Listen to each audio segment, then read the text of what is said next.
સમગ્ર ગુજરાતમાં નર્મદા મૈયાનું પાણી ઘરે ઘરે પહોંચાડવાનું સરકારનું લક્ષ્ય છે, જેના ભાગરૂપે 50 MLTની પાણીની મુખ્ય પાઇપલાઇન જાસપુરથી સાણંદ સુધી નખાઈ રહી છે। પરંતુ ગાંધીનગર જિલ્લામાં આ પ્રોજેક્ટમાં ઓડાના અધિકારીઓની દાદાગીરીની સાથે ઘોર બેદરકારી પણ સામે આવી। નસમેદ ગામમાં ઓડાના અધિકારીઓએ આડેધડ મસમોટા ખાડા ખોદી દીધા છે। અનેક જગ્યાએ નવા બનાવેલ રોડ પણ તૂટી ગયા છે। એ તો ઠીક, પરંતુ આ પાણીની પાઇપલાઇન નસમેદ ગામના લોકો માટે માથાનો દુખાવો બની ગઈ છે। ઘણીવાર ખાડાના કારણે અકસ્માતો પણ થયા છે અને બાળકો પણ આ ખાડામાં પડી ગયા છે। પાણી માટે પણ આ ગામ લોકોએ વલખા મારવા પડે છે।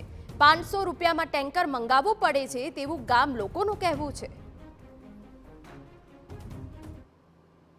15-20 દાડાથી પાણી આવતું નહીં, બરાબર। રોજે પાણી ટાંકી નાખવી પડે છે અંદર, બરાબર। આનો કોઈ નિકાલ આવતો નહીં સાહેબ। જેમ બને તાત્કાલિક જલ્દી આ કામ પૂરું થાય એવી મારી માગણી છે। 2-3 દિવસે પાણીનો ટાંકો 500 રૂપિયાનો વેરાવો પડે છે। કોઈ સુખી ઘર હોય તો બરોબર છે, કોઈ દુઃખી પણ હોય બચારા, તો એમને પણ પૈસાથી પાણી અત્યારે વેરાવવું પડે છે। તો પાણીની થોડી સગવડ કરાવો। અમારા ઘરની સામે જ આ ખાડા કરેલા છે, ખાસા મોટા ખાડા છે। અંદર સ્કૂલ નજીક છે, બાળકો આવતા જતા અંદર પડી જાય છે। વધતા કે પાણી 20 દિવસથી આવતું નથી। અંદર ગ્રામ પંચાયતમાં ગયા તો તલાટી માથે રાખતા નથી। તલાટી કે મારી જવાબદારી નહીં, પછી પ્લમ્બર કે મારી જવાબદારી નહીં, તો અંદરમાં કોને આવે છે? અને વધતા કોન્ટ્રાક્ટર કે મારા અંદરમાં નથી આવતું, તો આ કામ પૂરું થાય લાઈનો આવા ખાડા મૂકીને જતા રહે। અમારા ઘરની સામે જ છે, ધૂળ આખો દિવસ ઉડે છે, ગરમીનું પાણી ઘણું જોવે છે। આડું ભૂગનું મૂકેલું હતું અને ઉભા કોઈ પેલું મૂકેલું નતું ઓપ્શન કે કોઈ લેબર કરે એવું કોઈ અને ભટકાઈ ગયું, ભાઈ ખાવા પડી કે ભટકોણ આવ્યું।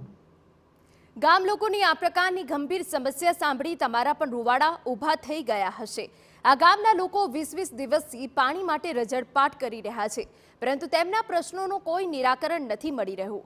અનેકવાર આ ગામના લોકોએ સ્થાનિક અધિકારીથી લઈ ઔડાના અધિકારી સુધી રજૂઆત કરી, તેમ છતાં તેઓને કોઈ પણ પ્રકારનો સકારાત્મક જવાબ ન મળ્યો હોવાનો સ્થાનિકો દાવો કરી રહ્યા છે।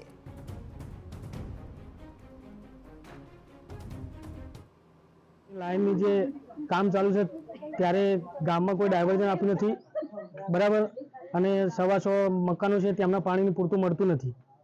એ વારંવાર રજૂઆત કરવામાં આવી છે, તો કોઈ ધ્યાન દોરી કરતું નથી। કોન્ટ્રાક્ટરને કહીએ તો મારામાં આવતું નથી। એ રીતે ગામ લોકોને પરેશાન કરે છે અને 2-3 અકસ્માત થયા છે અહીંયા, એનું કોઈ જવાબ આપતું નથી અહીંયા। એટલે કે આ જવાબદારી મારામાં નથી આવતી, તલાટી સાહેબ કે મારામાં નથી આવતી। તરફ ગામ લોકોની સરકાર પાસે માંગ છે કે તાત્કાલિક તેમના પ્રશ્નોનું નિરાકરણ લાવવામાં આવે, નહીં તો ભર ઉનાળે નસમેદ ગામની હાલત બદથી બદતર થતી જશે। નર્મદામાં પાણી નીકળ્યું ને એટલે છેલ્લા 15 દિવસથી આ પેન્ડિંગ પડ્યું છે। ગામના 15 દિવસથી પાણી મળતું નહીં ખેતર વિસ્તારમાં, બરોબર। એટલે સત્વરી ઝડપથી આ પાણી મળી જાય એવી આપણે આશા રાખીએ છીએ। ઉપલા અધિકારી જે કહેવું કહી શકો તમે।